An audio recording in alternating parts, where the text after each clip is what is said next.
Ever thought about a CD, but got spooked by the idea of locking your money away? What if you needed it for an emergency? That's a huge barrier for a lot of people when it comes to certificates of deposit. You want the higher, fixed rate, but you also want the flexibility to access your cash without losing all your interest to a penalty. Well, Ally Bank has a solution for that, the no penalty CD. But how does it stack up against the traditional high-yield CD? Let's break it down. A traditional CD is what most people think of.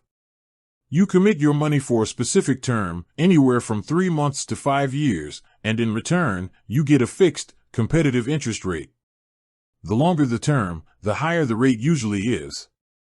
Ally's high-yield CDs have a fixed rate and no minimum deposit, and they have an early withdrawal penalty that can be significant, depending on your term length. The no-penalty CD is different. It's a special product with a specific, shorter term. As of right now, Ally offers it as an 11-month CD. The key difference, as the name suggests, is that you can withdraw all your money and the interest you've earned any time after the first 6 days of funding the account without a penalty.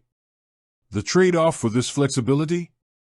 The interest rate is typically a bit lower than a traditional CD of a similar length.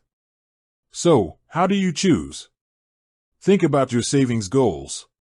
If you have a lump sum of money for a specific, future expense, like a down payment on a car next year, and you're confident you won't need it before then, a high-yield CD might be the better choice. You can lock in a higher rate and know exactly what you'll earn. But if you have money you want to grow, but there's a chance you might need it for an unexpected reason, the no-penalty CD offers that sweet spot of earning more than a typical savings account while keeping your cash accessible. With that said, thanks for watching, and until next time.